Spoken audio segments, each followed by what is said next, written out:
believe for our missing colleagues, You say don't ever this is forget. so important. Guys, this second level here, it's the what are the specific issues that person needs to work on in order to have a chance to be successful at the first level. Again, whether it's stop using alcohol or drug or whatever altogether, whether it's change your relationship with that substance or whatever it may be. What are the things that that specific person needs to work on in order to do that at second level? And again, self-esteem, anger, whatever it may be. They are still haunted by ones or twos. They have a very bad habit of making tigers today.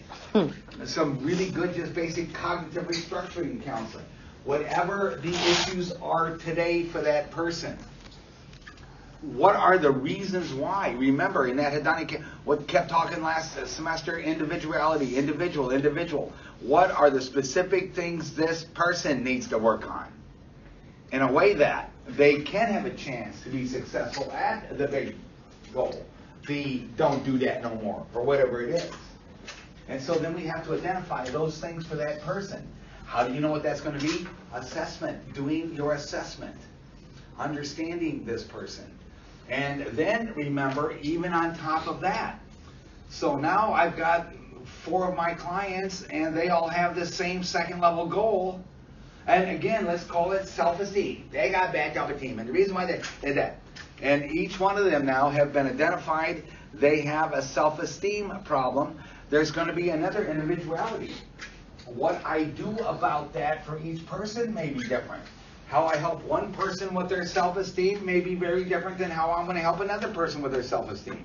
I'm going to need to know. That's going to include what is going to be the nature of my communication with that specific person. What's going to be the specific way, the things we talk about. How I talk about, what we talk about for your self-esteem may be very, very different than what I talk about for your self-esteem and that kind of thing. All this stuff, individualized. You see what I'm saying with this? And the current industry loves to talk about the fact that they're individualizing these approaches, but they're not. It's still cookie cutter, Hazelton workbook level treatments.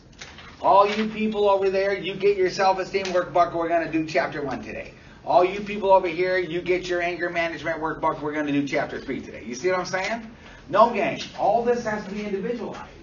Hey, yeah, this one's pretty, yeah, we are a drug treatment center. That's what we're here for, to treat the drug problem. You see what I'm saying? There may be another thing with this, don't forget, and it would be number 2s. How about this? Other coexisting mental health issues.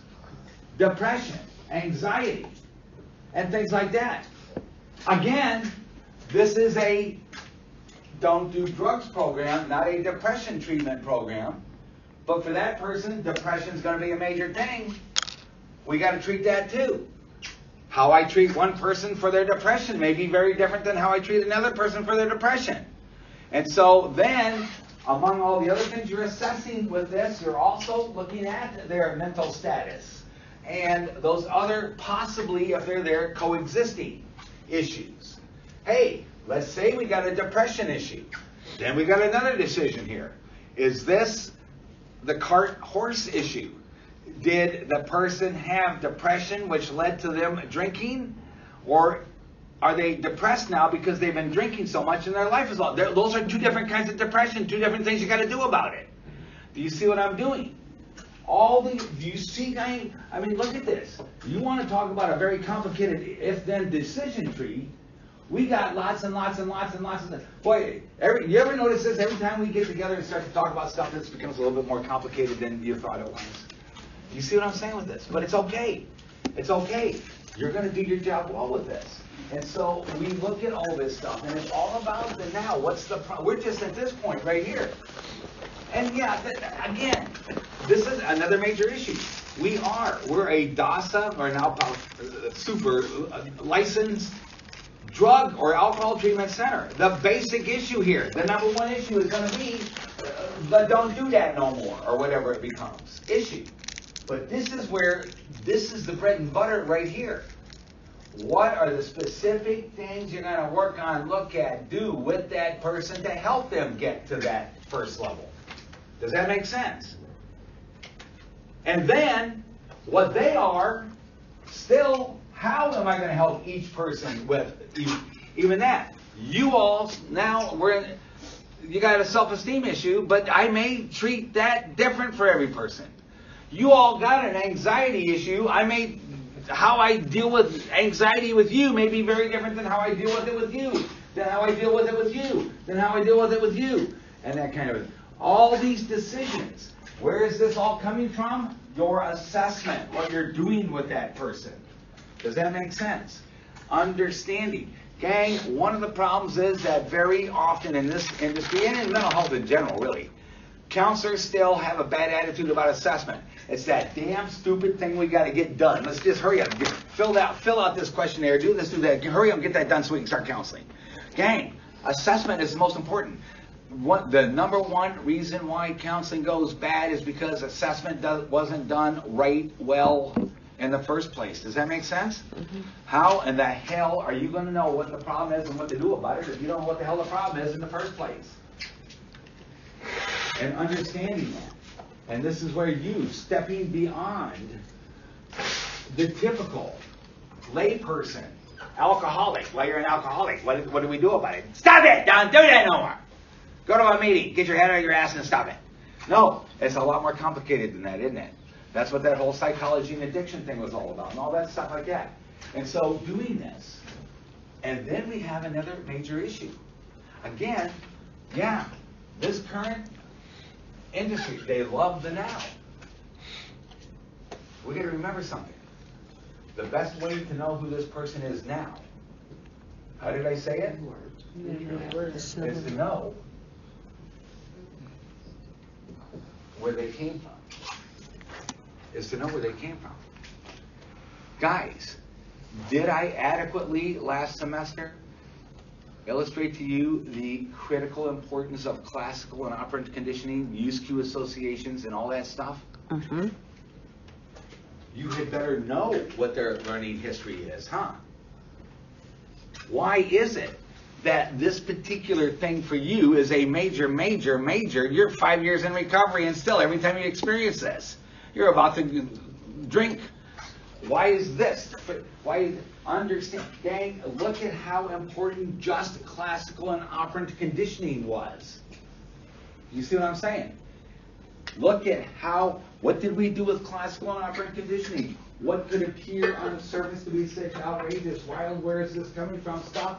And just by understanding classical and operant conditioning, all of a sudden it did make sense. No wonder. And that kind of stuff like that. So understand, yeah, if you want to know the now, and I agree, this is where we're at, that's where we need to be, the now. But one of the most important ways of knowing the now is to know where they came from in the first place. How about this? Not only classical conditioning, but that whole process to the product thing we talked about. I mean, I often think about, and this was now 8-9 years ago. This kid's probably 4th, 5th grade now. Do you realize how there's probably a school counselor, a family counselor, maybe a young person drug counselor by now, trying to figure out what the hell's going on with this kid. Do you realize how wonderfully great it would be for that kid if that counselor knew about that day at McDonald's? The process to the product, understanding what were the things that happened in this kid's life that helped to shape who he or she is as they moved to their now. What were those? Hey, do you remember when we talked about the whole high school experience? And again, the incredibly important issue, what was that? Self-efficacy, and what was the other big issue we talked about with, remember that whole high school story, Kohlberg's? I mean, we started talking about Kohlberg's whole idea of moral reasoning, and the next thing you know, we're in high school, wondering who gets to sit at whose table at lunch. Mm-hmm. And remember, what was self-efficacy, and then what was that other big issue? Say it. The hierarchy. Well, the hierarchy stuff, and of course that. But what was the other? And one was self-efficacy. What was that other big issue? Outcome. Not outcome efficacy, but cognitive dissonance resolution. Again, our client is now so good at what? Again, all that stuff, remember in hedonic calculus, all that stuff we love to hate about the person, their cognitive dissonance. How do they, their denial, minimization, blame systems, and all that. How does this person, how do you take what you just did, look at this, and somehow or another, it's not your fault, it's not this, it's not, how do you do that? Understanding, how does that person, that's a good question, how do you do that? How do you find out how they did that? By understanding where they came from and how they developed to that. That whole thing. Remember all that, and that cognitive dissonance resolution stuff. All those things that counselors love to hate about their clients. Where? How did they develop that? What was that other thing, gang? Understanding the now. What is their current, what did we call it? Their state. Their what? State. Well, not the state thing, but their... What was it? In other words, how is this person surviving in this mess right now? Oh, addiction survival persona. Their addiction survival persona. Who this person is right now. And that in and of itself, the power of that. How has this person, I mean, again, think about this for a minute, guys. We got somebody, our client, who has figured out, not just for a weekend, they got a big party coming up. Every day they're getting 30 new controlled pills.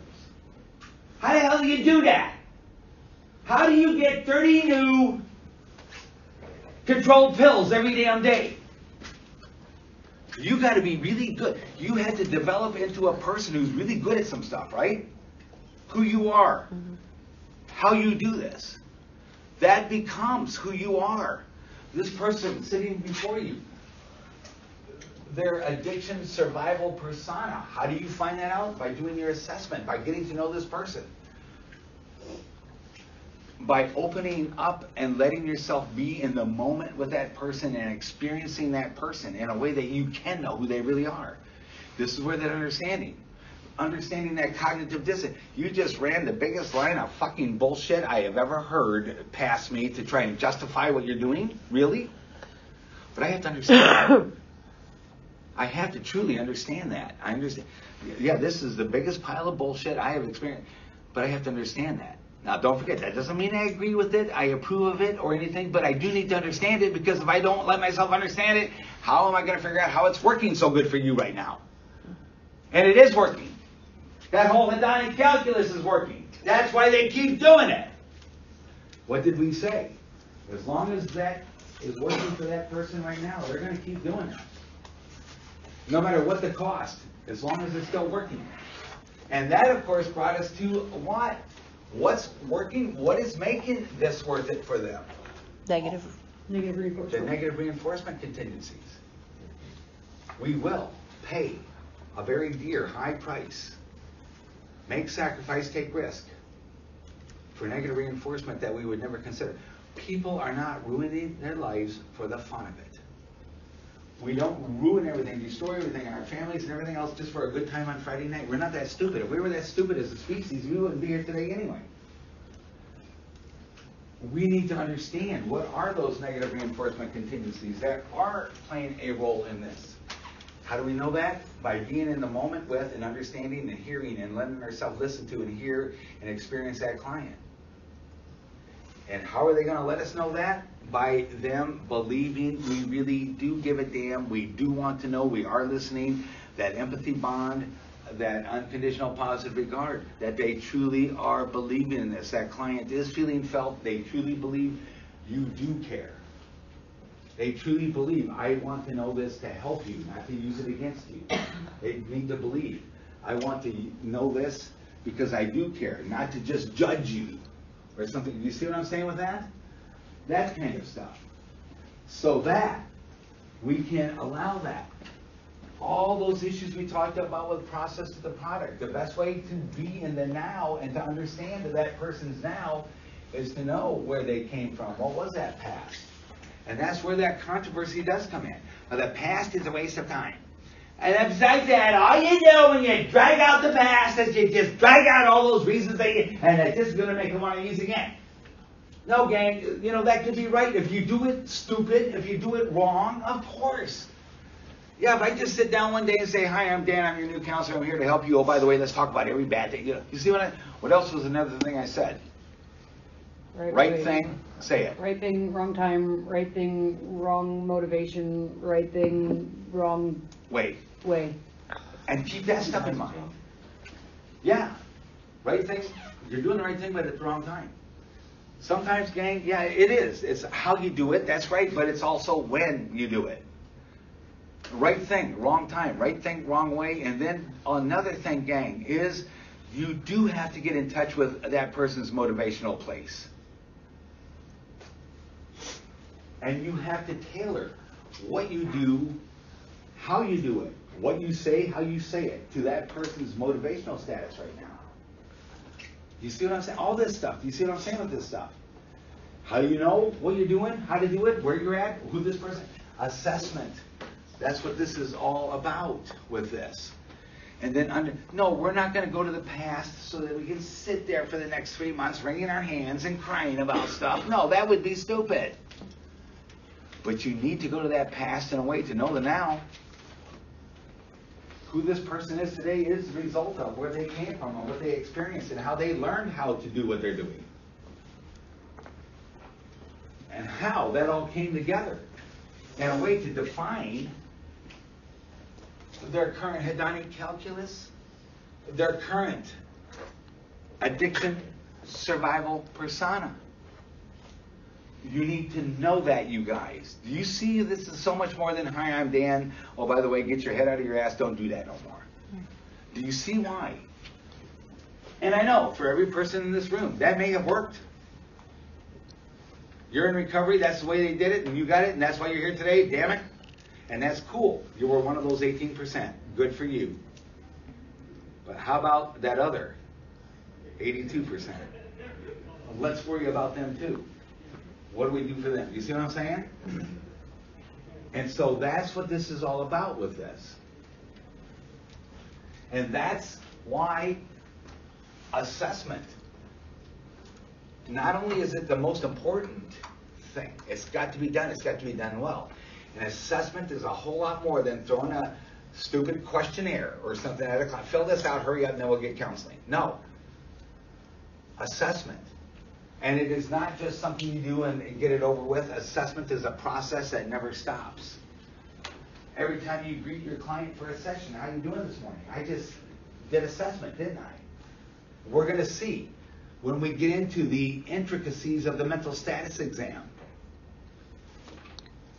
Every day I meet with that client, the multiple dimensions of what I'm looking at, how I'm looking at, how I'm understanding this person, how we work with this in a way. Assessment. Assessment. Does that make sense? Now, with this in tow, any questions? I want to hear thoughts, reactions, questions. First of all, this is a lot more complicated than you thought it was, isn't it? Good. It is. Does that mean I'll forget it then? No. It means embrace this. You want to be a good counselor. You want to help the people you're going to work with. You want people's lives to be different and better because of you as an agent of that change in their life. Then you got to do it right. And there's a reason why we think we're big shots at 18%. And like I say, there are probably people in this room, and Dan, you know what, everything you just said, that's how they did it to me. They got up my ass, and they this and that, and that's how I'm coming. And that may be true. Good for you. You're one of those 18%. How about the other 82%? You see what I'm saying with that? That's the point of this. That's the point of this. And doing this well. This whole thing right here. The bread and butter of knowing who this person is. So that you can know that now. And then become a part of that now. And embrace that now. In a way that you can be somebody who can. Ben, I mean, where do problems happen here? Number one problem is misunderstanding, misreading, misinterpreting the now in the first place. Another problem is just you think you know it all, and well, I know what the now is, all alcoholics, all dopings, all this. By not taking the time to understand who this person really is, to know the two major things for you guys. Always keep in mind, your focal point's going to be what? Understanding how this person fits into the hedonic calculus, as it is for that person now. And what that's doing in terms of manifesting that person's, what is it? Addiction, survival persona. When this person acts like a complete horse's ass, and they're insulting, and they're abrasive, and they're this and that and everything else, and they're driving you, and they're not only pissing you off, they're doing their best to piss you off. Is that because they woke up one day 20 years ago and said, I think I'll become an alcoholic so I can go fuck up John's life one of these days and make him feel bad as a counselor? Is that what that's all? No, what they're doing that day is what? The very damnedest best they can to survive right now. Does that make sense? That's all. Yes. As we move forward with this and we talk about this time constraint, all I can think of is like the medical community, and when you go to the doctors and they ask you a couple questions, they're out the door, this is what's wrong with you. Yeah. So we're going to talk about how we efficiently get to those problems. Yes. And still be able to build that empathy bond. And the major challenge is the time constraints. You guys are you're gonna be faced with, I often say, the three big limitations that you guys are gonna have to deal with every day. That's just part of it. It's the challenge. The temporal limitations. I got so much time. The fiscal limitations. You can only do what somebody's paying for. And then there's the philosophical limitations. It's going to happen. Happens all the time. Yeah. Hey, I saw what you did with that client. I was saying, I noticed what you were doing with that client. Nice work. That was nice work. We don't do that here. I don't ever want to see you talk about that with that client again. You're saying that, what the fuck? You just said good work and you said don't do that no more. That happens, you guys. And one of the challenges of being a counselor in this business is how do you gotta, I mean, the bottom line is you're here for a reason too, and that is you want to make a living, and that means you gotta get a paycheck, which means you gotta have a job, which means that you're gonna have to respect that stuff, which means how do you stay within those constraints and still do the very best job you can? Does that make sense? It's a trick. You'll learn how to do that because it is going to be that. Oh, nice work. That night. We don't do that here. We don't talk about those things here. Don't talk about that stuff again. I don't ever want to see you talking about that with a client again. That happens. Remember, one of the first things I said to you guys way back last August is, welcome to DAC. This is not easy. Being a drug and alcohol counselor is damn easy and on the surface. All you got to do is learn how to call people names eloquently, tell them get their head out of their ass, don't do that no more, you're a drug and alcohol. Being a good drug and alcohol counselor is damn hard work. But you can do it. And I have belief in it. I do. I truly, every person in this room. I think I told you guys that at the end of last semester. I really have an admiration for this group of people. You can do this. But you got to do it right. You got to do it well. Does that make sense? Mm-hmm. And so, this right here, understanding this, are there any questions, philosophical, technical questions about this? Do you understand not only what I'm saying, but why this is so damn important? You all understand that? Yes, sir. I understand how important it is. What if you, like, you don't have no time restraint, and I'm not trying to rush the client. I'm asking questions. I'm building a bond. This client trusts me, but he has blank spots in his memory from the past that he has blocked out. That's making him do the things he does. How? When you search for it, how can you? Maybe one of the sub-issues for that person is to find out what that stuff is. Yeah. Maybe that's going to be a treatment plan If issue. he don't have that negative reinforcement thing where the bad things and they're there, but he doesn't know. Well, then maybe one of these issues, the second level issues, is find out what those things are. Okay.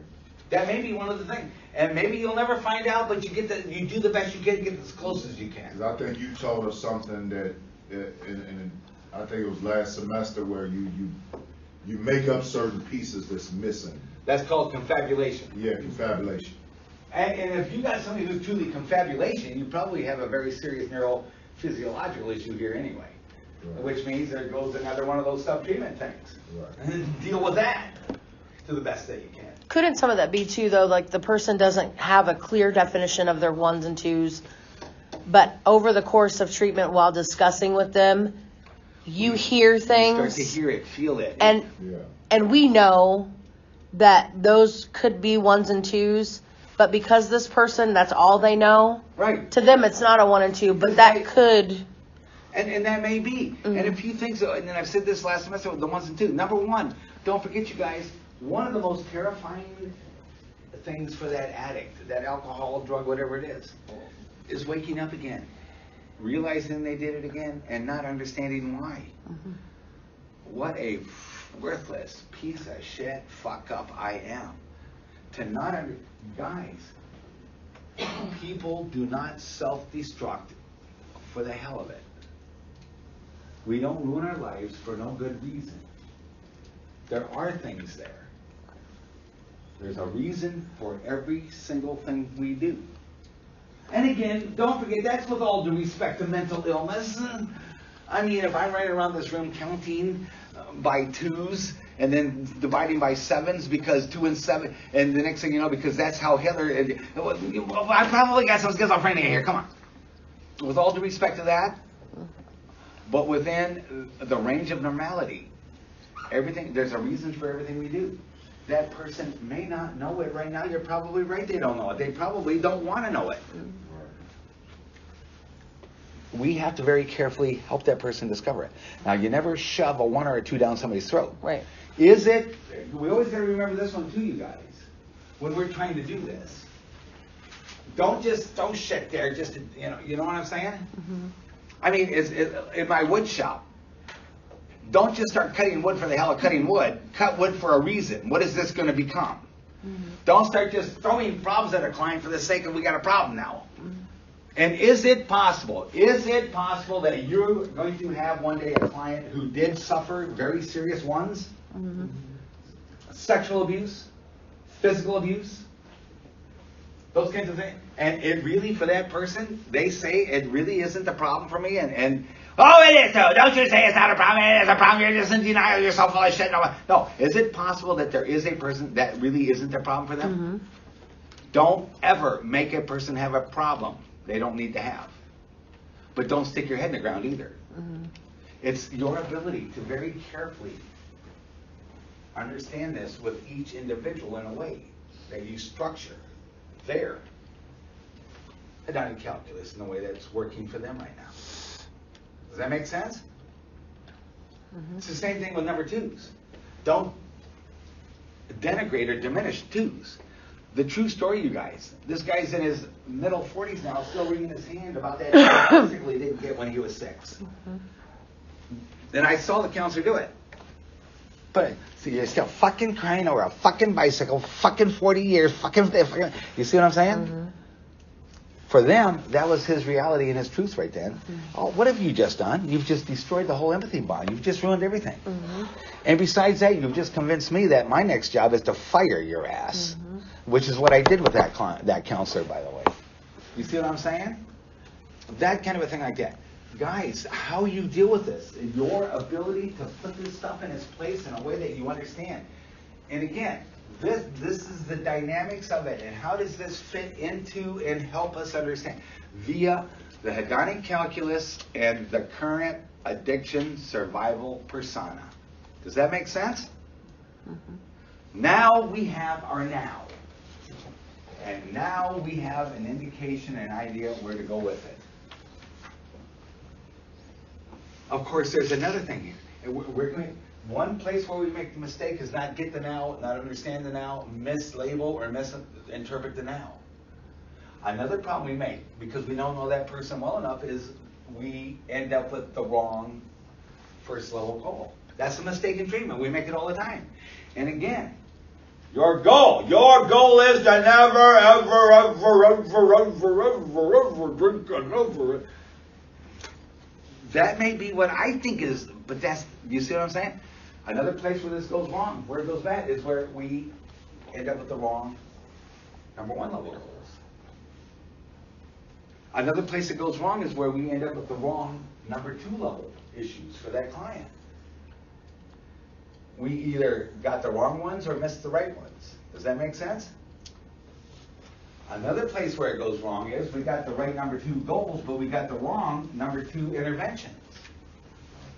I got the goal, I mean, this is the right issue, but I'm trying to fix it the wrong way. Does that make sense? Do you see what I'm saying with that? This is where, once again, right thing, wrong time, right thing, wrong way. Right thing, wrong motivational. This is where we start to make those mistakes. So, gang, not using the past, misusing the past.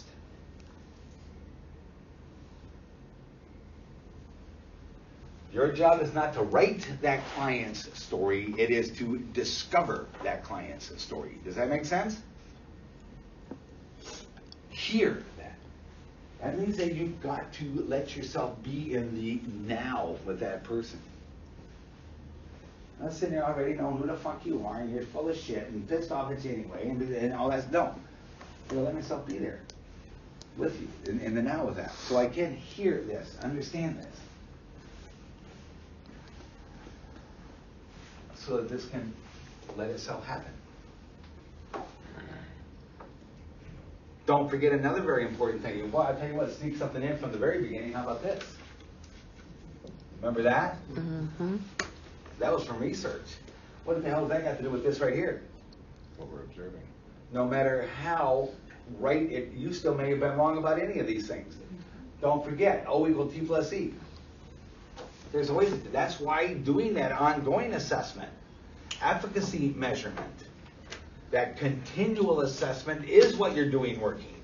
And if it's not working, well, we know why that is. Why is that? Because the client's a big fucking asshole that don't want to get better. That's no, it's not. It's probably because you did something wrong here. Always be, the good counselor never thinks they're better than that reality. Usually, when things aren't working right for that client, it's because the counselor's making a mistake. Does that make sense? We gotta knock this blame the client for everything mentality. We gotta stop that. Does that make sense, you guys? Other thoughts, reactions, just wonders about, or anything else. Do you get this? See what I'm saying with this? Everybody cool? How do you get, like I have a buddy who's in recovery and he doesn't think that there's a reason to like drudge up the past. Like he knows that he has 1s and 2s, Typical. but he doesn't want to talk about it because that doesn't have anything to do with currently where he is now. How do you convince the person that maybe once you dealt with those 1s and 2s, you'd Number be one, maybe better. he's right. Always Okay. allow that. Mm-hmm. If he's right about those 1s and 2s, then that means there's probably other 1s and 2s that he's not. Mm-hmm. Maybe he's right. And then a second thing is, this is where we're going to go with this motivational counseling and some of this stuff. It's how. I mean, remember that story I told you guys last semester? The woman comes in, and she had a ticket. If you remember this story, her ticket was she wanted to talk about depression meds. Mm-hmm. And so, okay, and so, yeah, I got to pay. Well, they're on this, they're on this. She just this whole little thing about their depression. I want to talk about that. I don't know. Do I need a different depression med? Do I need more depression med? Do I need, how come this is not working for me? And then just as we get started, she says, oh, by the way, I smoke marijuana nonstop from the very first breath in the morning to the last breath at night, and I'm constantly loaded. That's where I am, and we are not here to talk about that. I will not talk about that. Well, how do you get the, I know, what the hell? That common sense thing. Well, what the hell you're not going to talk about? That's what you better talk about, you damn fool. Mm-hmm. No wonder your antidepressant med's not working. Right. What did I say to her? Okay. All right, no problem. We're not here to talk about marijuana. No problem. Now, Right. it's the same thing with those 1s and 2s. Yeah. you know damn well, or at least that's your best clinical hypotheses right now. Always remember, it's always a hypothesis. Right. But and then it's how I structure it. It's the way, what did I call that? Columbo interviewing. Mm-hmm. And I interacted with this woman, and I talked to her, and I asked her the kinds of questions that within 30 minutes, she sat back with a puzzled look on her face and looked at me and says, I think I need to stop smoking marijuana. Now, at that point, of course, what did I do? I said, you think? Is that what I did? No. No, what did I do? How did you come to that? Okay, You well, wanna that's talk about it? interesting. If you want to, we can talk about that if you want to. Mm-hmm. Do you see what I'm saying? But does that answer your question? Yes. Of course that person doesn't want to talk about ones and twos. That's what they've been doing for the last 10 years is staying loaded enough not to have to talk about or think about those ones and twos. Well, like you said, you don't give them a problem they don't have. But don't ever make a person have a problem they don't have. Now, if it really is. How do you determine? How do you Well, a lot determine of that whether or is not through it's very something careful, say, I just have one. feeling, interpreting the ongoing relationship. Okay. You don't, because that is a very, and then always be open to, always with people that say, you may be wrong here. You might be.